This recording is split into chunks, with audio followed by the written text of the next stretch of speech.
Now everybody knows that I'm the Lord of Sampling. That's how I got this crown. But today, 3 challengers will compete against me and try to become the new Lord of Sampling. Can they dethrone me and win the cash prize? Will I be humiliated publicly? Am I wearing any pants? All will be revealed today. The rules are simple. I'm going to choose 3 challengers who've made a beat using only drums, bass, and a sample from Tracklib, who are today's sponsors by the way, so a big thank you to Tracklib. Then I'll also make a beat using the exact same sample. At that point, I'll post the beats up and poll my audience to see who made the better beat. And those who win, an unlikely outcome. The winners will split the pot of $1,000 total, but if no one wins, I keep the money. Bring the first challenger to me. Here we have Austin B. The B must stand for buffoon, because only a fool would dare challenge me. Let's listen to the sample that Austin chose.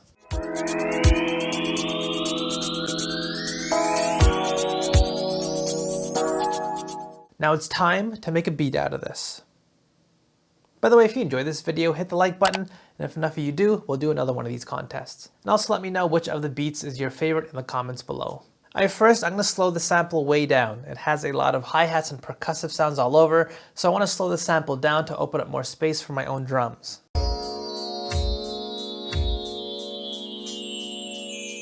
I'm going to focus my attention on chopping up the beginning area of the sample over here, just because it's far more open. This will give me a lot more flexibility to create my own idea. I think this chord right here is a great starting place. I also like the riff later on in the same chord. So what I'm going to do is place a chop here as well. And these are going to be my first 2 chops in my pattern.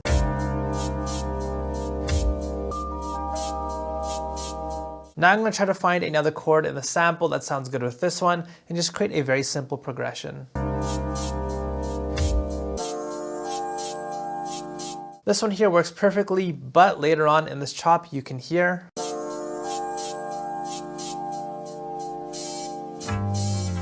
we have that bass guitar lick. It doesn't sound bad by any means, but my plan is to add my own bass into this beat. So what I think I'll do is create more chops in this chord around this guitar and piece them all together to leave the guitar out.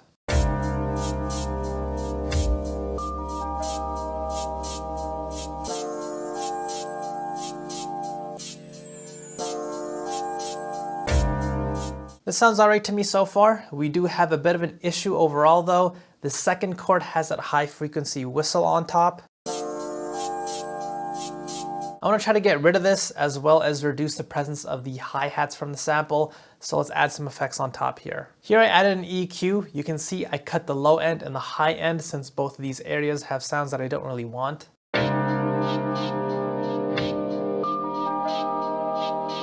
I'm also going to use Super VHS primarily for the magic chorus switch here. I just love the way this sounds. Alright, now let's add my own layers into this beat. Again, with this challenge, only drums and bass are allowed in addition to the sample, so let's start with the drums. Recently, the guys from Frolin Music Library asked me to check out their drums. I actually really like their Pots and Pans Volume 2 kit, so I bought it with my own money. They aren't sponsoring this video or anything, but check them out if you're in need of some new drums. By the way, if you're one of my course members, in case you missed the announcement, you get this pack for free. The link to their site is in the description box below if you're interested. Anyways, I think using their drums for this beat would fit well.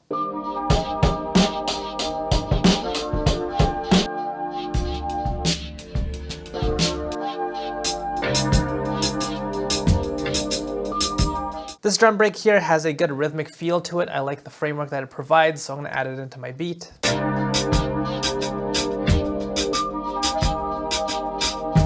Next, I'm going to layer some more drums underneath.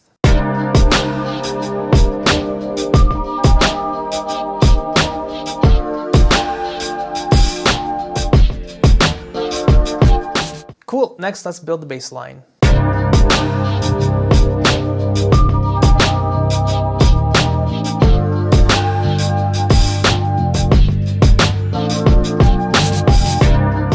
Beautiful, beautiful. I do think this beat needs a little bit more though. As I mentioned, the only sounds I can use are from the original sample though. I did notice earlier on in the sample we do have this section here. I think using this as an added layer on top would fit really well. This beat kind of sounds like a West Coast beat to me, so this talk box sounding vocal would fit really well.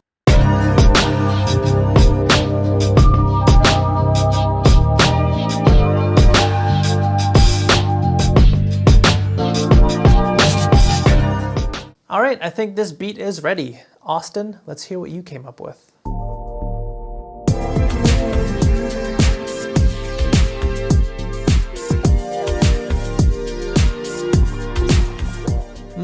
A house type of beat. A daring attempt. Let's see if this gamble pays off. What I'm going to do now is poll my audience, and I'll post both beats up anonymously as to not gain an unfair advantage. Alright, the results are in. Finish him! Look at this, it seems I've won. Sorry Austin, better luck next time. Time for the next challenger. Here we have a Red Bunny. Red Bunny, after this battle, he'll be Dead Bunny. Let's listen to the sample that Bunny chose.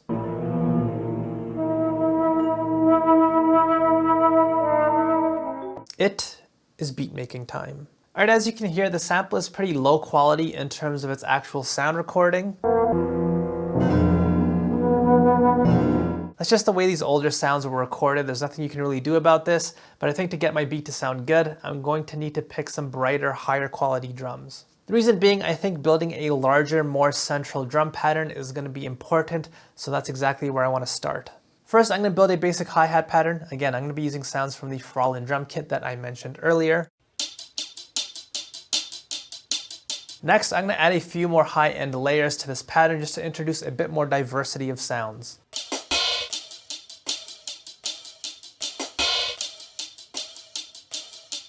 Next up, the kick pattern.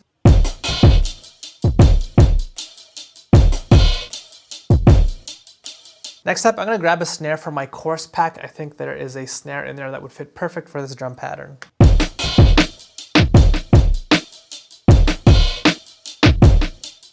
Alright, now let's find a part of the sample that will hopefully slide right into this drum pattern that I've built.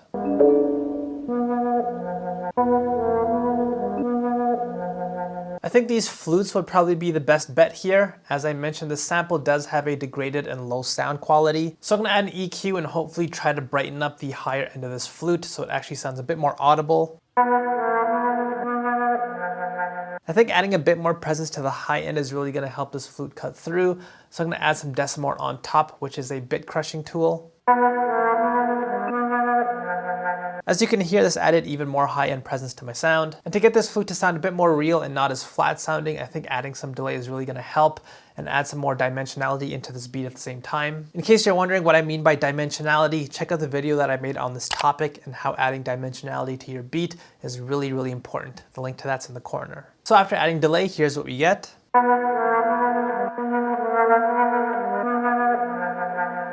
And there we go. Now let's build out our pattern.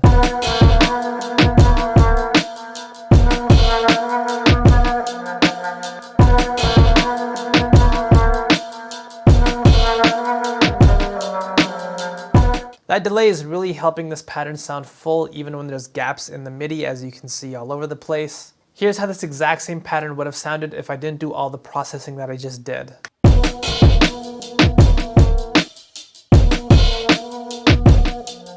You can barely hear this flute, it sounds pretty dull as well, and this is why adding effects can be a huge game changer when you use samples. Now let's add some bass into this beat, and that's pretty much it.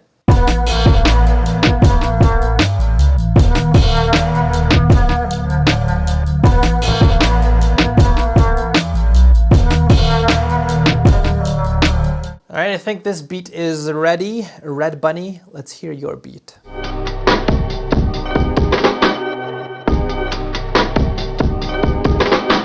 Very creative effects on the sample, I must admit, but how does this beat fare in the arena? Looks like I'll be having Bunny for dinner.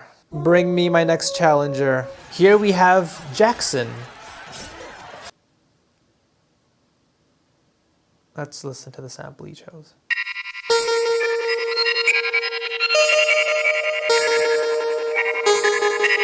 Alright, I have no idea what to do with this sample, so what I'm going to do is start by throwing on some of my favorite effects, and maybe an idea will jump out to me. I'm going to start with some Shaper Box, and I'll also use Segment. I feel like I talk about this plugin every video nowadays.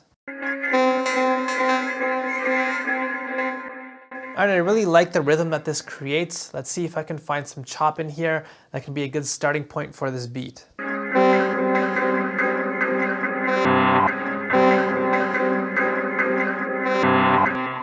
This sounds really cool to me, especially at the end of these chops where we have that weird note that comes in at the very end.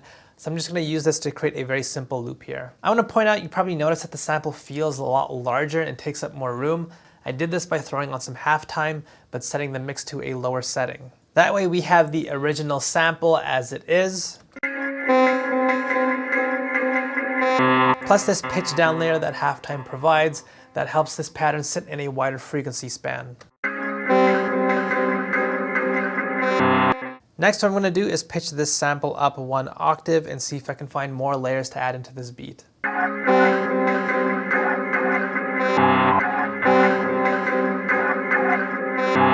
Alright, this sounds cool to me. I think turning this into a trap beat would work really well, so let's bring in an 808 here.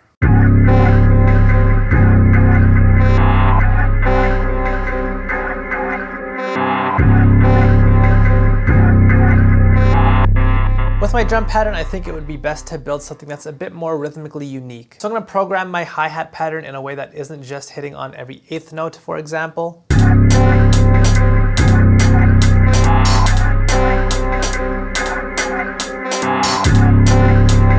This just adds a bit of a different rhythm, which is exactly what this beat needs since the sample has a very straightforward rhythm. Now let's add a kick and a snare into this beat as well.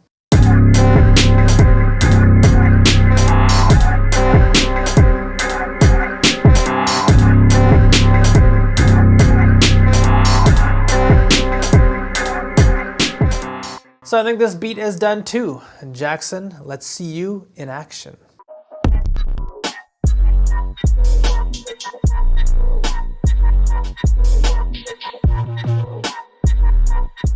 A well put together beat, no doubt. Very nice sample work here, but is it enough to defeat me? Well, would you look at that? I never thought this would happen. I can't believe it. Jackson, you actually did it. You found out a way to hack into YouTube and change the poll results. I will still remain the king of sampling. Nonetheless, you still did earn a cash prize. You've impressed me with your hacking skills. So congratulations to Jackson for winning the $1,000 prize, which again was graciously provided by TrackLib. By the way, in case you haven't heard, TrackLib actually added a cool new feature onto their website. For those that don't know, TrackLib is a site that gives beatmakers access to a huge library of samples that they can use in their beats and do so legally. Tons of genres in their library of tens of thousands of songs. You've heard how diverse some of these samples are in today's video even. They've recently added the TrackLib Beat Player, which lets you test out possible ideas with samples even before downloading them. This can help give you a better idea of whether a sample could actually turn into a beat.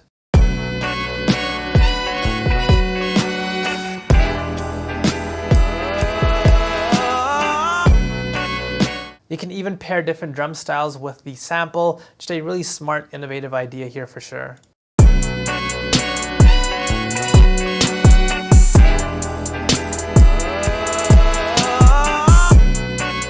Even if you're not signed up to TrackLib, you can test the Beat Player out for free. Just head over to TrackLib, find a sample, and let the good times roll. And if you're interested in giving TrackLib a trial run, I have included a link to try it out for free. That is in the description box below as well. So once again, thank you to TrackLib for helping make this video possible, and well done to all the contestants. Thank you all to everyone who also submitted for this contest as well. Leave a comment down below if you want to see another video like this, and make sure to join my Discord so you don't miss out on the next contest if or when that happens. If you've enjoyed this video, like and subscribe. Head over to betterbeatmaker.com to check out my full online beatmaking course. Hope you enjoyed this video, and I'll see you next time.